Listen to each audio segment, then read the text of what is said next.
Selamat datang di channel Alur Donghua. Sebelum menonton, silahkan subscribe, biar Mimin tambah semangat update-nya. Ekspresi Zenith Yin sedikit berubah. Setelah hening sejenak, dia dengan tenang berkata, "Saudaraku, karena kamu memiliki keraguan, aku tidak akan menyembunyikan apapun. Murid juniorku akan terbukti sangat berguna selama perburuan harta karun kita di aula dalam. Saya harap Anda akan memaafkannya jika dia telah menyinggung Anda." Kata-kata Zenith Yin menyebabkan Han Li sangat kesal. Kapan dia menyinggung Menhuzi? Bukankah Menhuzi yang dengan paksa merebut pilar batu giok darinya dan meninggalkannya dengan perut penuh amarah? Han Li tidak berani mengatakan ini dan kata-kata itu tetap ada di benaknya. Dengan lambaian tangan, Menhuzi dengan malas berkata, "Menyinggung. Aku bahkan tidak mengenali anak muda ini.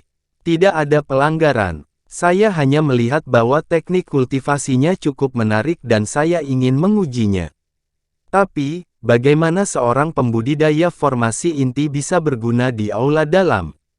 Apakah Anda menipu saya?" Zenith Yin mengerutkan kening dan ragu-ragu sejenak. Setelah itu, dia memberikan pandangan indikatif kepada Awam King Yi. Awam King Yi samar-samar tersenyum dan mengirim transmisi suara kepada Menhuzi. Melihat sikap tertutup keduanya, Menhuzi mengungkapkan sedikit penghinaan. Tapi setelah dia mendengar transmisi, ekspresinya tiba-tiba berubah, dan dia menatap Han Li dengan kaget. Menhuzi kemudian mengajukan beberapa pertanyaan kepada lelaki tua itu dengan transmisi suara dan tiba-tiba menyadari, mengungkapkan ekspresi dingin. Menhuzi menyipitkan matanya dan menatap Zenith Yin dengan tatapan tajam. Dia berkata dengan cara yang mengesankan, "Zenith Yin, saya bertanya-tanya mengapa Anda secara misterius menerima seorang murid. Jadi ternyata kamu, Anda benar-benar membuat rencana yang bagus. Tidak perlu marah seperti itu, Saudara Men. Jika Anda menemukan masalah serupa, mungkin Anda akan menggunakan metode serupa. Selain itu, kami telah mengungkapkan masalah ini kepada Anda dan tidak berniat memonopoli panen. Kami akan mengandalkan Brother Men dalam perburuan harta karun yang akan datang." Zenith Yin dengan tenang berkata. Setelah berpikir sejenak, ekspresi Menhuzi menjadi tenang, dan dia berkata, "Jika saya tidak mengambil tindakan, Wan Tianming dan kelompok munafiknya tidak akan memberi Anda kesempatan untuk mengambil harta itu. Jadi mari kita selesaikan bisnis ini terlebih dahulu. Jika Anda mendapatkan harta itu, bagaimana kita membaginya? Bagaimana kalau kita membagi harta itu menjadi 4? Termasuk teman muda Han, setiap orang akan mendapat bagian." Awam King Yi telah lama mempertimbangkan pertanyaan ini dan segera menjawab. Jawaban ini membuat Menhuzi marah. Dengan ekspresi mengejek, dia berkata, "King Yi, apakah kamu benar-benar berpikir aku begitu mudah ditipu? Apakah Anda benar-benar berpikir bahwa Anda akan dapat menangani Wan Tianming ketika saatnya tiba? Dan Anda benar-benar ingin membaginya secara merata di antara kami?" Orang tua itu menghela nafas dan menjawab dengan tertawa kecil, "Jangan marah, Saudara Men. Memang benar bahwa pikiran saya tidak sepenuhnya adil. Bagaimana perasaan Brother Men bahwa itu harus diputuskan?" Menhuzi berbicara dengan ekspresi serius, "Saya tidak peduli berapa banyak yang Anda semua terima, saya membutuhkan setengah dari harta itu. Lagi pula, Wan Tianming saja sudah lebih dari cukup untuk menghadapi kalian berdua. Jika saya akan mengambilnya, maka adil jika saya mendapatkan setengahnya." Kata-kata Menhuzi tidak mengejutkan Zenith Yin dan lelaki tua itu. Mereka jelas mengharapkan dia untuk membuat tuntutan besar. Zenith Yin tanpa tergesa-gesa berkata, "Setengah penuh. Nafsu makan Brother Men benar-benar hebat. Tapi jangan lupa bahwa tanpa bantuan murid juniorku, peluang kita untuk mendapatkan harta karun itu sangat rendah. Murid saya juga membutuhkan bagian.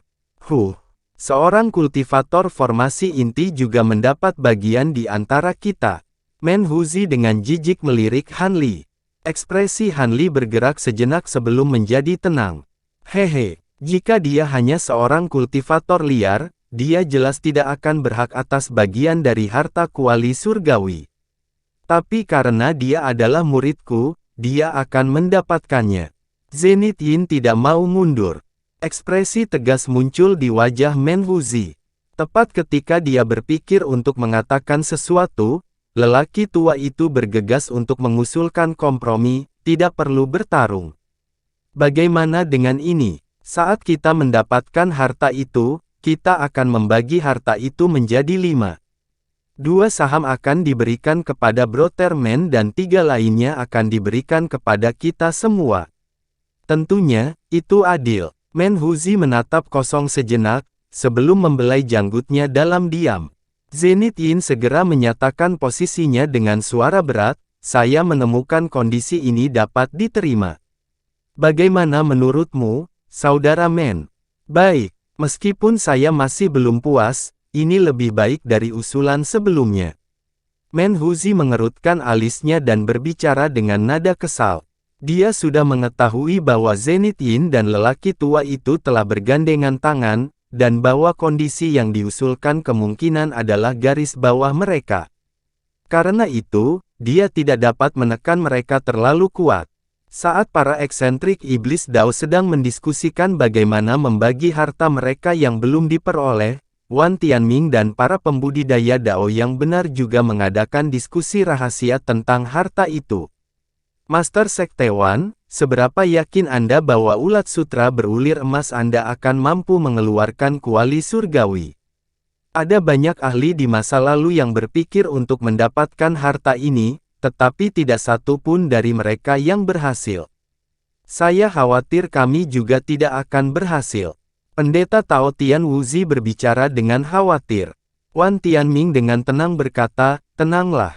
Sementara kerajinan sutra berulir emas saya tidak memiliki peluang tinggi, kami mendapatkan bunga langit azure. Selama saya memberikannya kepada ulat sutra ketika kita memperoleh harta dan mengerahkannya secara berlebihan, kita akan memiliki setidaknya 4% peluang untuk berhasil. Itu sudah bisa dianggap tinggi. Daois yang rendah hati ini juga mengetahui hal ini. Saya hanya merasa tidak nyaman ketika memikirkan masalah ini.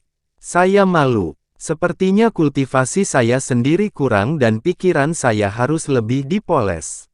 Tian Wuzi berbicara dengan sedikit malu. Wan Tianming terkekeh, hehe, saya juga sangat khawatir bahwa kedua orang tua aneh itu, orang bijak bintang surgawi, akan mendapatkan harta dari Heaven Void. Itu hanya sifat manusia karena kita hanyalah pembudidaya. Kami tidak tanpa keinginan seperti dewa sejati. Petani tua itu kemudian berkata, namun, Master Sekte Wan sebaiknya mengawasi para pembudidaya iblis Dao itu. Mereka diam-diam membicarakan sesuatu. Mereka tampaknya baru saja mengalami perselisihan internal, tetapi sekarang mereka bercanda seolah-olah tidak ada yang terjadi. Apakah para pembudidaya iblis Dao itu merencanakan sesuatu? Setelah mendengar ini, Wan Tianming melihat para pembudidaya iblis Dao di kejauhan yang telah menyelesaikan negosiasi mereka dan mengejek. Kemudian dengan ekspresi serius, dia berkata, meskipun teknik dan kekuatan iblis Dao sangat kuat, temperamen mereka buruk. Beberapa tampilan aneh tidak luar biasa. Tidak ada yang perlu dipermasalahkan. Bahkan jika kita gagal dalam usaha kita, kita juga harus memastikan bahwa kuali surgawi tidak jatuh ke tangan Dao Iblis. Lagi pula, ular api mutan Zenith Yin juga merupakan binatang roh yang mampu memperoleh harta karun itu. Sekte Master Wan benar-benar berbicara. Jika Iblis Dao mendapatkannya, mereka akan berkembang. Mengingat kelemahan Istana Bintang saat ini, kami tidak dapat membiarkan Iblis Dao menggantikan Istana Bintang sebagai hegemon Laut Bintang yang tersebar. Tian Wuzi berulang kali menganggukkan kepalanya. Wan Tianming sangat senang dan berpikir untuk mengatakan sesuatu lagi ketika cahaya biru merah dari gunung besar tiba-tiba berkembang. Dinding di dekat pintu masuk ngarai mulai bergetar hebat, membelah 2 lorong terpisah. Tampaknya mereka mengarah ke ngarai. Sebuah lempengan batu setinggi 1 meter muncul di setiap pintu masuk dengan kata-kata, "Jalan Kristal Mendalam," dan "Jalur Batu Cair," dalam karakter kuno.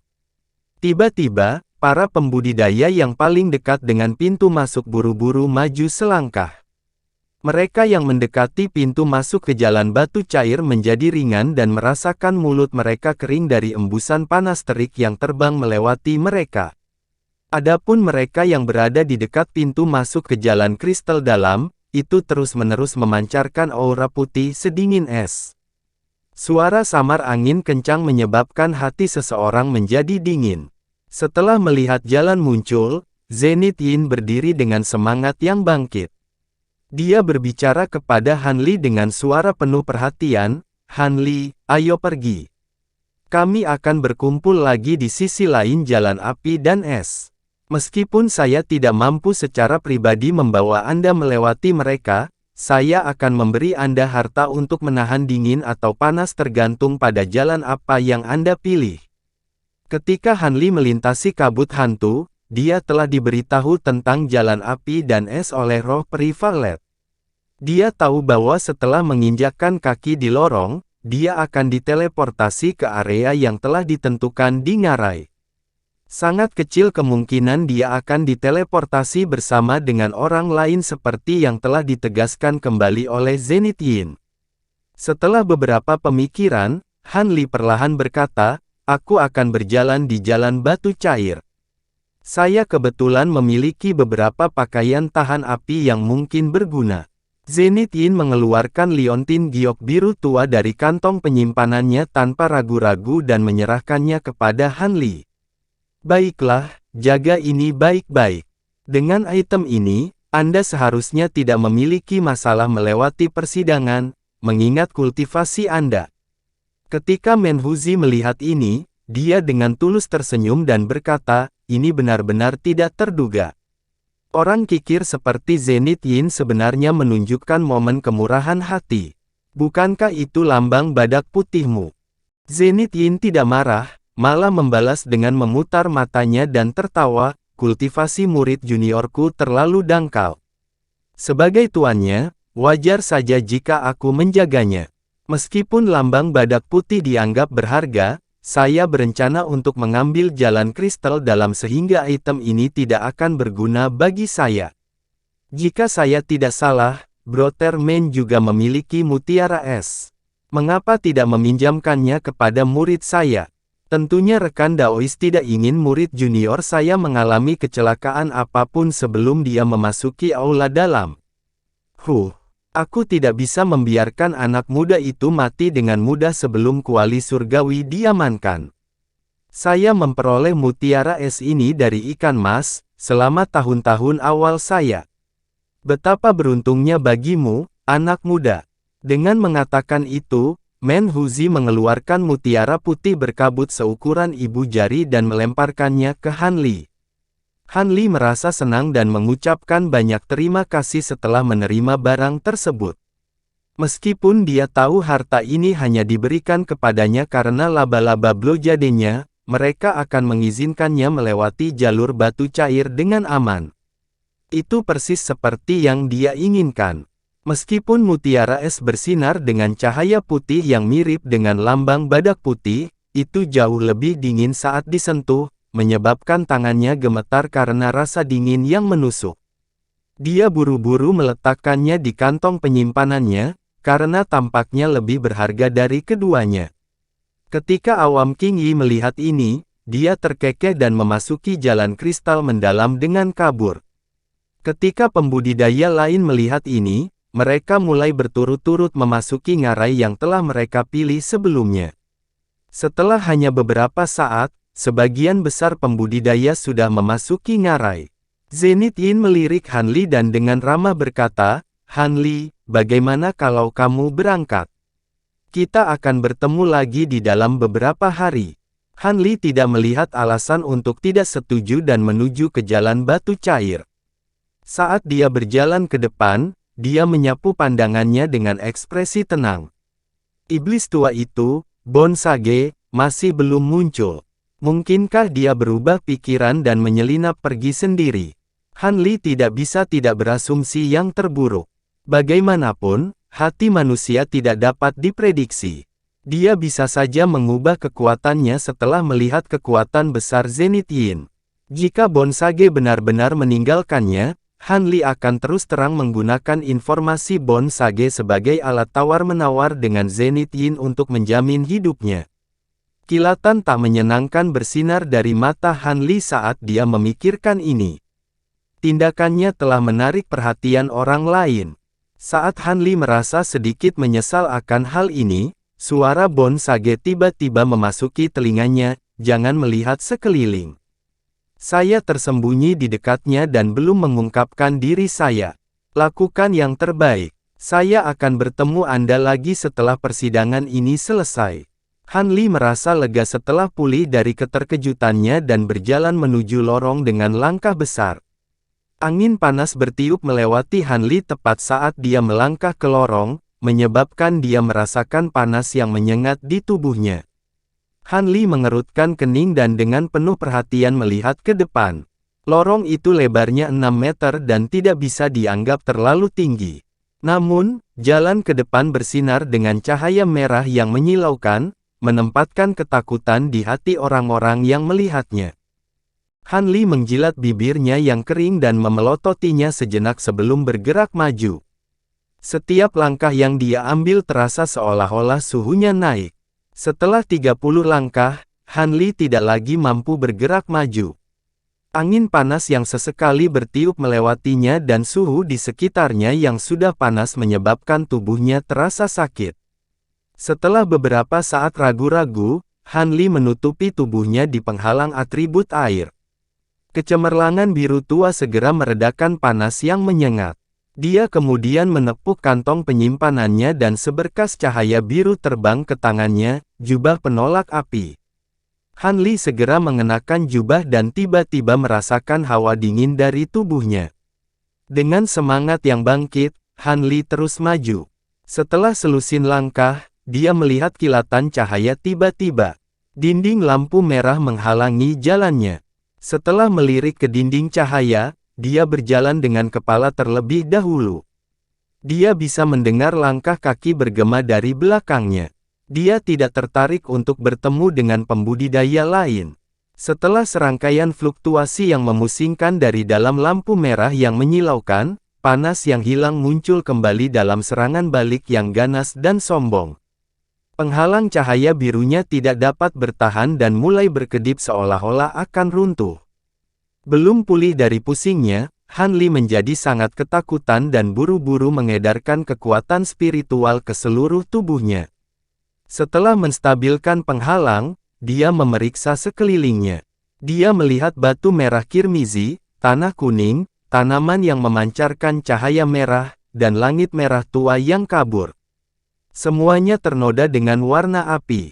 Bahkan saat dilindungi oleh penghalang dan jubah penolak api, dia bisa dengan jelas merasakan udara yang panas.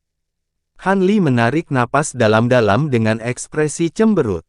Di bawah suhu ini, dia hanya akan mampu bertahan selama 5 jam. Dia mengira dia tidak perlu menggunakan harta apapun dan dapat dengan mudah melewatinya.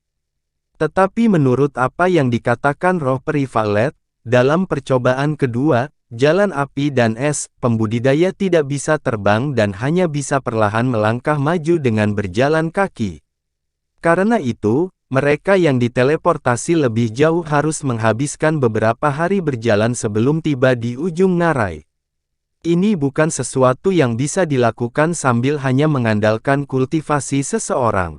Itu akan membutuhkan penggunaan harta yang menghalangi elemen masing-masing dari setiap jalur. Selain itu, jalan itu bukan satu-satunya bahaya yang dihadapi para pembudidaya di jalan itu. Ngarai mengumpulkan roh-roh iblis dari elemen masing-masing yang merupakan penghalang terbesar dalam persidangan. Selama setiap kejadian percobaan ini, setengah dari kematian yang diakibatkannya disebabkan oleh roh-roh iblis ini. Selain itu, mungkin ada pembudidaya berbaring di penyergapan di sepanjang jalan, bertujuan untuk merampok harta orang lain. Ini sesuatu yang selalu terjadi. Lagi pula, semakin dekat seseorang ke ujung ngarai, semakin besar kemungkinan seseorang akan bertemu dengan pembudidaya lain. Peluang mereka untuk bertahan hidup akan sangat meningkat setelah merampok yang lain dari harta ketahanan unsur mereka. Kemungkinannya adalah beberapa pembudidaya yang merasa terlalu sulit untuk melanjutkan akan menyerang tanpa ragu-ragu. Han Li berdiri di tempat asalnya tanpa gerakan, memeriksa sekelilingnya dengan mata sipit dan merenungkan informasi yang dia miliki. Setelah beberapa waktu, ekspresi Han Li bergerak. Dia kemudian mengeluarkan lambang badak putih dan menggantungnya di pinggangnya. Dia kemudian mengganti penghalang cahaya birunya dengan cahaya putih lambang giok. Dia tidak bisa menyia-nyiakan kekuatan sihirnya. Tetap diam untuk memulihkan kekuatan sihirnya adalah tindakan bunuh diri. Dia kemudian menoleh ke langit. Setelah mengidentifikasi arah matahari merah kabur dengan susah payah, dia berangkat tanpa penundaan lebih lanjut. Terlepas dari tumpukan batu dan pohon aneh yang lurus sempurna, dia tidak melihat apapun di jalan saat dia perlahan terhuyung-huyung ke depan.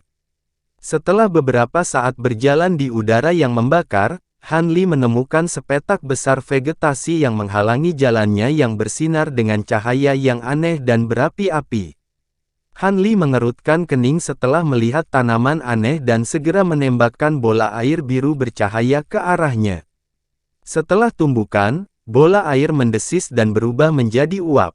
Ekspresi Han Li sedikit berubah. Dia melihat ke samping tanaman tetapi tidak melihat jalan lain melewati vegetasi aneh.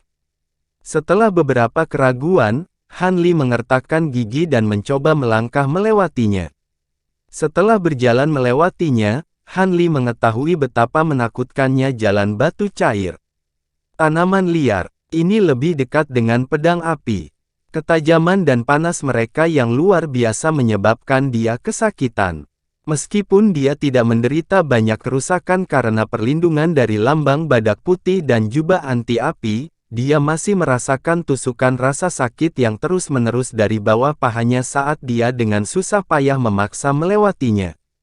Setelah berjalan hanya 10 meter, Han Li terpaksa memindahkan penghalang cahaya atribut airnya. Meskipun ini akan dengan cepat menghabiskan kekuatan sihirnya, itu memungkinkan Han Li dengan cepat melarikan diri dari semak-semak yang terik. Memanfaatkan sepenuhnya langkah mengesernya, dia berubah menjadi hantu biru yang kadang-kadang muncul di dalam cahaya merah yang menyilaukan. Dengan setiap penampilan, itu telah tumbuh lebih jauh. Di tempat lain di jalan batu cair berjalan seorang pria parubaya. Dia adalah Bu Wu, seorang kultivator formasi inti yang terlambat dengan akar spiritual bumi dan api. Dia berhasil memperoleh kultivasinya saat ini dalam waktu kurang dari 300 tahun, menghasilkan ketenaran yang gemilang di wilayah laut setempat. Mereka yang dekat dengannya bahkan berpikir bahwa dia termasuk di antara mereka yang memiliki peluang tertinggi untuk naik ke tahap Nas Chen Sol dalam 100 tahun ke depan. Bu Wu sangat menikmati kekaguman dan pujian dari orang lain bersama dengan tatapan iri mereka. Namun, Bu Wu jelas memahami keadaannya sendiri. Jika bukan karena pil essence split kuno yang dia temukan di perut binatang iblis kelas 4 yang telah dia bunuh saat bepergian, dia kemungkinan masih akan berlama-lama di tahap pendirian yayasan. Pil obat itu telah membuatnya merasakan manisnya obat-obatan roh kuno, menyelamatkannya dari kultivasi pahit selama 100 tahun. Karena itu, dia telah membuat rencana untuk perjalanan ke Heaven Void Hall ini dan telah membeli cacing naga api dengan harga mahal. Dia berencana untuk menantang Aula dalam pada saat gangguan dan menggunakan cacing untuk mendapatkan harta karun misterius kelas atas yang terkenal di seluruh laut bintang terserak, kuali surgawi. Dengan banyak harta yang terkandung dalam kuali surgawi dan pil surgawi yang dikabarkan, menerobos ke ranah Nas Chen Sol hanya selangkah lagi. Terima kasih sudah menonton, sampai jumpa di episode selanjutnya. Jangan lupa subscribe, like, dan nyalakan loncengnya. Sampai jumpa.